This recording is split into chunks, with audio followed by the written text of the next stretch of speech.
you are a home buyer in British Columbia and you're thinking about buying a home in the next 12 months, 2024, to probably pay attention to the following new changes that are coming down the pipe or are actually already in the BC budget for housing. So, first of all, I want to kind of tell you a little bit about myself. My name is Hani Faraj. I'm a real estate agent for 10 years, and before that, I was a mortgage broker for four. And I run a team. We specialize in helping people from all the way from the Fraser Valley to the Vancouver area. We have realtors all across the province and referral partners, even on the island in Kelowna. So something I'm really proud of. So I wanted to first educate you. If you are a first-time home buyer or you are thinking about buying, there's a couple of things that I think you should be aware of that are coming down the pipe. First of all, the process of buying real estate is very, very, very difficult. There's lots of moving parts, lots of things that even though I educate people and I let them know what's going on, sometimes I still miss things, even though we have checklists and all that stuff. So, and even I'm having a hard time keeping up with all this stuff. I'll be honest with you. Okay, so the first thing I think everybody should be knowing is uh, if you didn't know this, you should probably know this is going to maybe help you is when you buy a property in British Columbia, it doesn't matter if it's your first time or 10th time, you got to pay this thing called property transfer tax. That's something that we educate all our people to make sure that they have enough money to cover this. Now, typically, historically, has been your first time home buyer, you were exempt from paying the first time home buyer, transfer tax, property transfer tax up to 500,000, which let's be honest, unless you went really, really far, like Chilliwack or Abbotsford or something, and you only got a condo, it probably didn't get you much. Most people had to pay it, unless they're like buying something really, really small.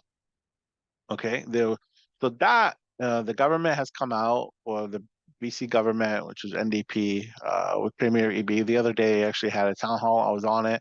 Really nice guy. There's lots of new stuff coming down the pipe. So basically, they said that the limit is instead of 500, it'll be 525. So that's really cool. So that's the first thing is you definitely don't pay any property transfer tax up to 525, which is nice. That's going to help a lot of people. I've had people that have bought for, 505, 510, 520, and they had to pay something like a scaling version or whatever, and it was actually still substantial. Okay, so that's number one. Okay, there's a new relief. You're a first-time home buyer and you did not buy a brand new place, and you bought, let's say, for up to 850. Well, before, as soon as you bought over 525, that's it, you had to pay the tax. Well, now up to 850, you only pay a partial. And what that means is the first 500,000, the property transfer tax on that is about 8 grand. That's waived. So basically when you show up to the lawyers, what they're going to do is they're going to do the math from, for 850, let's just say. And that's typically around, let me just do a quick math, like 17,000. So you're only going to have to pay, I think 8,000 will be deducted. So basically, you'll pay $9,000. Okay, so that's a huge relief. $8,000 relieved. That's pretty cool. I think congratulations and thank you for the government for helping first-time home buyers out. That's a huge, huge, huge relief, in my opinion. Okay.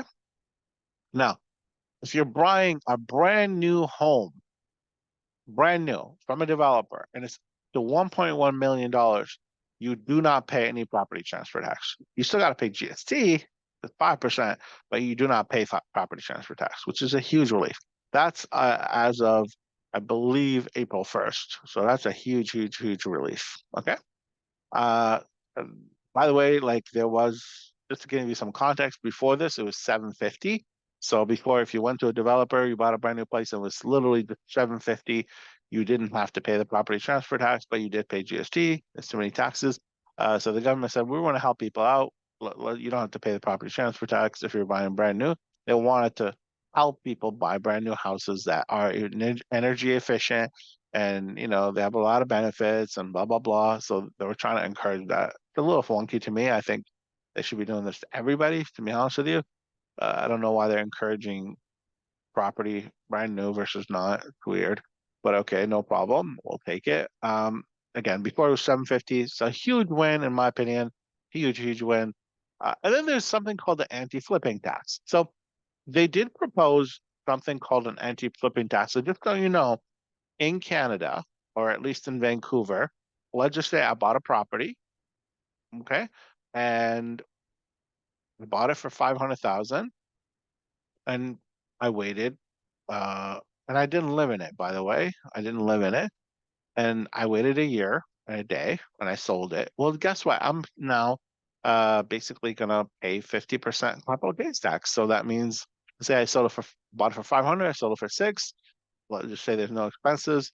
I'm gonna pay 100,000, actually 50% of that as an income. So that's gonna be taxed at 50%, basically, or actually based on the tax bracket. If you didn't have any other money, basically whatever the tax bracket is. Okay.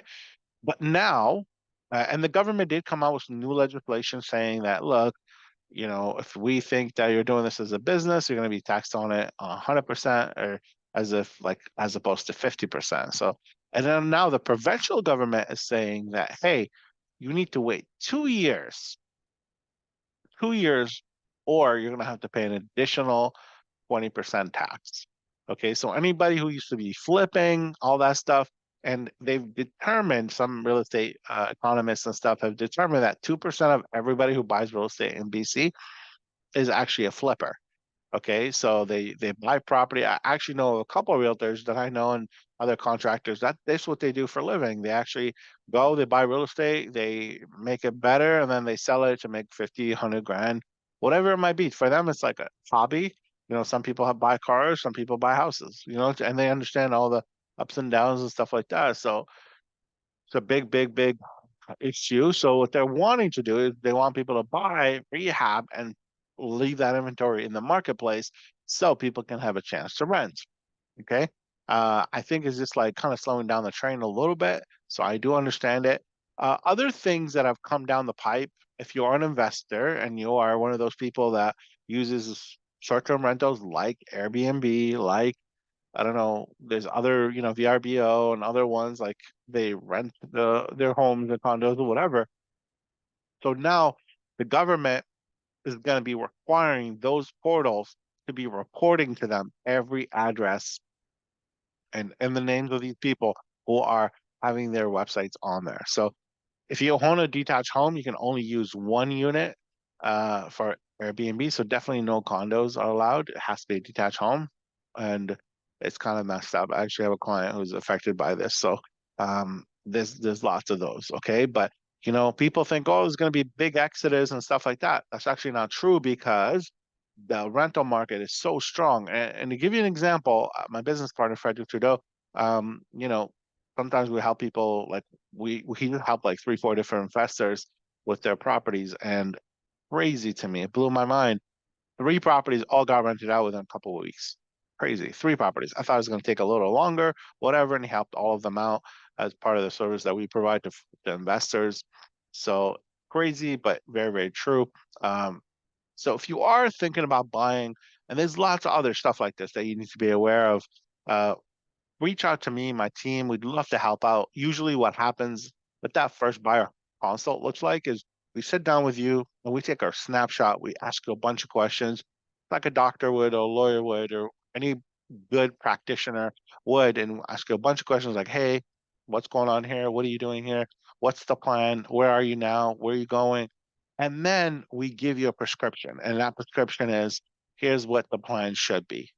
And it's very different for everybody. I promise you. Like people think this it's all cookie cutter and stuff like that, and I respect that. Like there's other good realtors out there. They do things on the fly and they teach people on the fly. I don't believe in that. I think the more you can educate human beings like up front, the less surprise is going to be. And even me, I'm still learning. The other day, something happened that I did not even knew. I've been doing this 10 years, 800 transactions later.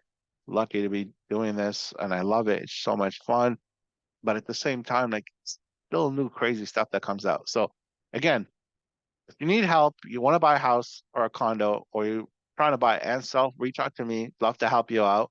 And we'd sit down, have a coffee. Worst thing that can happen is that you end up meeting a new friend. Best thing is you end up buying a property and meeting a new friend. Okay. So I look forward to connecting with you. Hope you have a great weekend. Hani Faraj here. Reach out. Love to talk to you. Take care. By the way, subscribe, share, reach out. Would love to hear from you. Take care.